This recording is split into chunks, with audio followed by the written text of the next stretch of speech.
ကလေးတို့ရေဒီနေ့ပြောပြမယ်ဇတ်တော်လေးကတော့950ဇန်နိဘတ်တော်တွေတဲကမဟာတရဇတ်ပလဲသွယ်ခိုးမှုဇတ်တော်လေးပဲဖြစ်ပါတယ်ကွယ်ကောသလမင်းကြီးရဲ့ဗဒမြအုပ်ဆောင်ပျောက်ဆုံးသွားတဲ့အတွက်အရှင်အာနန္ဒာဟာလမ်းရင်ပြင်မှာရေပြည့်အိုးကြီးတစ်လုံးကိုချထားပြီးတင်းတိမ်များကာယံထားစေတဲ့ကွယ်အဲ့ဒီနောက်မှာတော့နန်းတွင်သူနန်းတွင်သားအားလုံးဟာအပေါ်ယုံပစိုးကိုစီနဲ့တင်းတိမ်အတွင်းကိုဝင်စေတဲ့ကွယ်ပြန်ထွက်အလာမှာအပေါ်ယုံပစိုးကိုဖွင့်လှစ်ပြီးလာကြဖို့အကြံပေးတဲ့အကြံပေးတဲ့အတိုင်းပြုလုပ်ကြတဲ့အခါမှာပျောက်ဆုံးသွားတဲ့ဗဒမြအုပ်ဆောင်ကိုရေပြည့်အိုးထဲမှာပြန်ရတဲ့ကွယ်အဲ့ဒီအကြောင်းနဲ့ဆက်ပြီး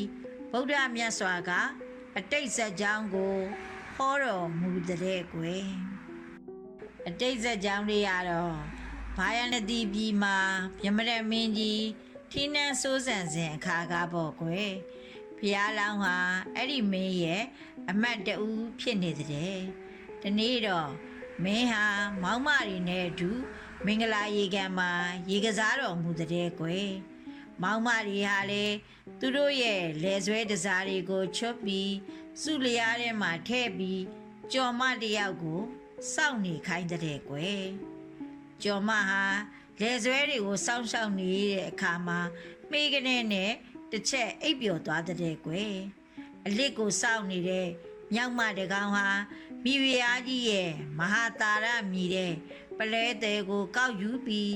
တစ်ပင်ပေါ်ကိုပြေးတက်သွားပြီးတစ်ခေါင်းထဲမှာဝှက်ထားလိုက်တဲ့ကွယ်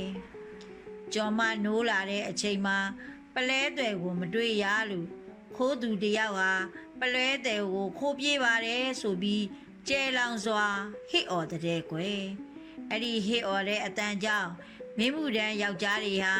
ဥယျာဉ်အပြင်ဘက်ကိုထွက်ပြီးလိုက်ကြတဲ့ကွယ်အဲ့လိုနဲ့လမ်းမှာတွေ့တဲ့ကျေးတော်သားတယောက်ကိုခိုးသူလို့ထင်ပြီးတော့ဖမ်းဆီးကစစ်ဆေးလိုက်တဲ့အခါမှာပလဲတဲ့ကိုခိုးပြီးတထေးကြီးထံမှာပေးလိုက်တယ်လို့ပြောတဲ့တထေးကြီးကတဆင်ပရောဟိတ်ဘုံနာစောင်းသမားပြည့်တစားမအပါဝင်9ဦးတို့ဟာအဆင့်ဆင့်တယောက်ကနေတယောက်ကိုလွှဲပေးလိုက်ကြောင်းအတီးတီထွက်ဆိုကြတဲ့အဲ့လိုစင်မင်းနေချိန်မှာနေဝင်သွားတဲ့ကြောင့်မို့လို့တခိုး9ဦးကိုအမတ်ကြီးထံမှာအနှံထားတဲ့ကွယ်အမတ်ကြီးကလည်းရင်းတစားဟာလူတအူးဦးခိုးထားတာမဟုတ်ပဲမြောက်တကောင်ရဲ့လက်ထဲမှာရှိနေရမယ်လို့စဉ်းစားမိတဲ့အတွက်အမတ်ကြီးဟာဒီအမှုကိုသူကိုယ်တိုင်ကင်တွယ်ဖြည့်ရှင်းလိုကြောင်းမင်းထံသွားပြီးတော့ခွင့်တောင်းတဲ့ကွယ်မင်းကလည်းခွင့်ပြုလိုက်တဲ့အဲ့ဒီအခါမှာအမတ်ကြီးဟာတနေရာထဲမှာချုပ်နှောင်ထားခဲ့တဲ့တရားခံ9ဦးအချင်းချင်းပြောဆိုနေတဲ့စကားတွေကိုချောင်းမြောင်းနားထောင်စေဖို့စုံတောက်တွေကိုချထားတဲ့ကွယ်တရားခံအချင်းချင်းပြောနေတဲ့စကားတွေအရသူတို့ဟာခိုးသူတွေမဟုတ်ကြောင်းစုံတောက်တွေသိရတဲ့အတွက်အမတ်ကြီးထံကိုသွားပြီးအဲ့ဒီအကြောင်းကိုပြန်ပြီးအစီရင်ခံကြတဲ့ကွယ်အမတ်ကြီးကလည်းသူ့အတွေ့မှန်ကန်ပွဲရှိကြောင်းတွေးသိလာတဲ့အတွက်မင်းမှုတန်းတွေကိုဥယျာဉ်ထဲမှာမြောက်မများကိုဖမ်းဆီးစေပြီးခြိတုံးတို့နဲ့ပြုတ်လုပ်ထားတဲ့တစားတို့ကိုမြောက်မတို့ရဲ့လက်ခြေလေပင်တွေမှာဆင်ရင်ပြီးပြန်လွှတ်ပေးလိုက်တဲ့ကွယ်အဲ့ဒီအခါပလဲသွယ်ကိုခိုးယူထားတဲ့မြောက်မဟာခြိတုံးနဲ့ပြုတ်လုပ်တဲ့တစားကိုဝစ်စင်ခြင်းနဲ့အဘယ်အကျိုးရှိရနဲ့လို့ဆိုပြီးတော့သူဝှက်ထားတဲ့မဟာတာရပလဲသွယ်ကိုဝစ်စင်ပြီးတစ်ခေါင်းထဲကထွက်လာခဲ့တဲ့ကွယ်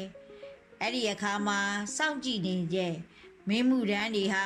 မြောက်မကိုချိန်ချောက်ပြီးမဟာတာရပလဲတဲ့ကိုပြန်လဲပြီးရယူနိုင်ခဲ့တဲ့ကွယ်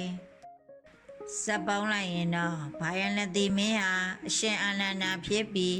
ပညာရှိအမတ်ကတော့ဗုဒ္ဓဘောကွယ်ဒီဇတ်တော်လေးရဲ့အနှစ်ချုပ်ကတော့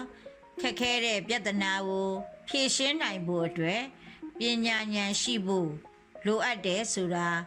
သိကြရမယ်နော်ဒါကြောင့်ကလေးတို့လည်းခက်ခဲတဲ့ပြဿနာတွေကိုဖြေရှင်းဖို့အတွက်ဉာဏ်ရှိအသုံးချရမယ်ဆိုတာမှတ်ထားရမယ်နော်ဇတ်တော်လေးကတော့ဒီလောက်ပါပဲနောက်ဇတ်တော်တွေမှာပြန်တွေ့ကြမယ်နော်